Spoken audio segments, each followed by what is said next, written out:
Oi pessoal, tudo bem? No vídeo de hoje eu vou falar sobre esse livro aqui.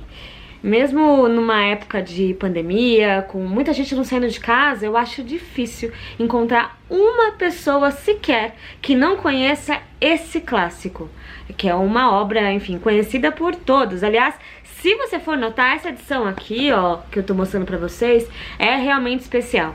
Como vocês podem ver, ela é cheia de detalhes, tem esse material, tá vendo? Com essas ilustrações aqui. Aliás, essa, por exemplo, feita com uma técnica de arte que eu nunca tinha visto antes. Doido, né?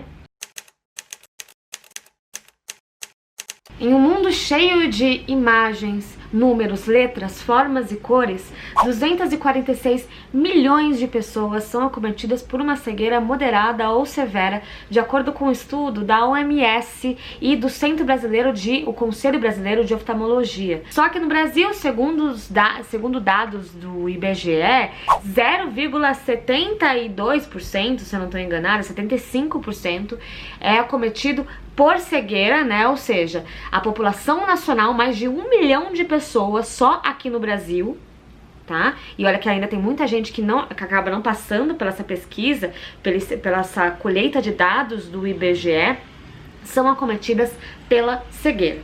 Eu comecei esse vídeo com essa brincadeira de não mostrar o meu rosto, de parecer até um erro de vídeo, para que a gente tentasse o máximo possível compreender como que é viver em um mundo onde uma porcentagem inenarrável, né, até tem uma pesquisa aqui que é citada num livro que eu vou falar, que fala que eu acho que 90% das questões que a gente tem, dos gatilhos que a gente tem socialmente são visuais, né, dos atos sensoriais precisam da visão para acontecer. Então eu comecei esse vídeo com essa questão, com a tela, sem nenhuma imagem, pra gente sentir um pouquinho, bem rapidinho, como que é essa sensação de viver em um mundo de videntes. E quando a gente fala videntes, eu aprendi aqui com esse livro, que é Histórias de Cego, do Marcos Lima, que videntes são pessoas que enxergam.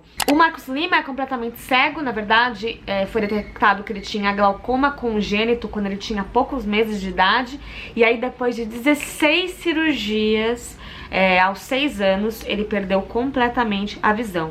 Então ele vai contando pra gente toda essa vida já sem enxergar, inclusive já não lembrando mais de cores, já não lembrando mais de algumas coisas que ele até conseguia ver um pouquinho antes dos 6 anos de idade, né? Até porque foi muito novo. E aqui ele vai desconstruindo algumas versões, algumas coisas que a gente tem e que às vezes nos foi colocado, ou às vezes a gente viu em algum lugar, ou às vezes, sei lá, né, é um compilado de coisas aí nessa sociedade, e até o próprio fato de que a gente coloca o deficiente visual como um coitado. Normalmente quando os cegos são representados, por exemplo, em novelas, em filmes, ele sempre tem que passar por um milagre, né? O cego é sempre a pessoa que pede esmola, que coitado, não tem visão e etc. E aí ele vai contando, por exemplo, dele assistindo futebol, ele jogando futebol, que aliás são capítulos à parte, assim, ele tem um amor absurdo por esportes, principalmente o futebol.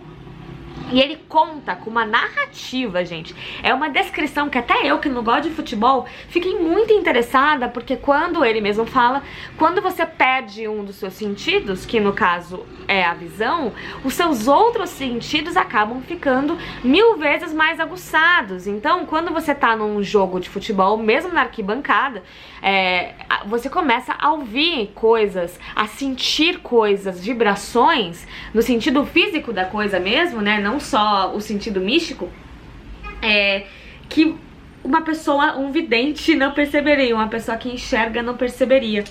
Inclusive, tem uma parte aqui, né, um texto aqui que eu achei maravilhoso, que é ele contando sobre como ele foi, um dia ele tava numa viagem e que aí chegou uma galera e começou a, tipo, botar a mão na cabeça dele e falar, você vai ser curado. E aí ele falando, cara, eu nem sei se eu queria ser curado, porque eu tava fazendo uma viagem pra esquiar. era o primeiro cego brasileiro a esquiar e tal. Inclusive ele tinha feito um projeto que era esquiando no escuro e sublinhando o escuro, né? E que aí ele, enquanto a pessoa tentava tirar lá o espírito do corpo dele, ele falava, cara, ferrou, né? Agora eu não vou ter mais projeto nenhum. E é muito louco, porque ao mesmo tempo você fica rindo de situações que são tão esdrúxulas, mas infelizmente são reais, né? E aí ele fala uma coisa muito doida, né? Vamos fazer um rápido exercício de imaginação. Se coloca no meu lugar e me responda sem pensar. Qual é o meu maior desejo da vida? E aí ele dá um tempo e aí ele fala, errado. As pessoas tendem a achar que o maior sonho de alguém com algum tipo de deficiência é encontrar a cura. Parece óbvio, já que a deficiência muitas vezes é encarada como o pior dos males ou dos castigos, dependendo de quem seja. Mas a verdade é que, em geral, somos muito mais tranquilos com isso do que se imagina. Os meios de comunicação contribuem para essa mistificação, na medida em que as raras novelas que abordam a questão da deficiência muitas vezes acabam dando um jeito de, no último capítulo, aquele dedicado aos casamentos e felicidades eternas, fazer com que a personagem levante subitamente da cadeira de rodas ou volte a enxergar por um milagre do autor, como se a única maneira de conviver bem com a deficiência seja curá-la de vez, como se a alegria de viver estivesse atrelada à condição de não ter uma deficiência e como se isso fosse possível na vida real. Então, e é bem isso, né? Como a gente atrela todas essas questões. E aí ele vai falando também sobre expressões, né? Até no futebol mesmo, quando um juiz, por exemplo, ele fala assim, quando um juiz não vê uma coisa que tava muito na cara, o que que você fala? Como que você xinga ele? E ele fala um dia que ele até foi entrevistar um técnico de alguma seleção, que eu já não lembro qual, e ele perguntou, alguma vez você foi xingado de cego? E aí ele falou, sim, claro, né, várias vezes. Aí ele perguntou, o Marcos Lima, e você se sentiu ofendido? Eu fiquei, eita, verdade isso daí, né? A gente faz muito isso. E aí também expressões, né, que a gente usa como a deficiência como algo ruim, né? E ele fala sobre várias expressões populares até, né? Em terra de cego, quem tem olho é rei. Eu vou dar uma de João sem braço. O pior cego é aquele que não quer ver. Nossa, velho, essas expressões muito, muito doidas que a gente vai usando e nem percebe, né?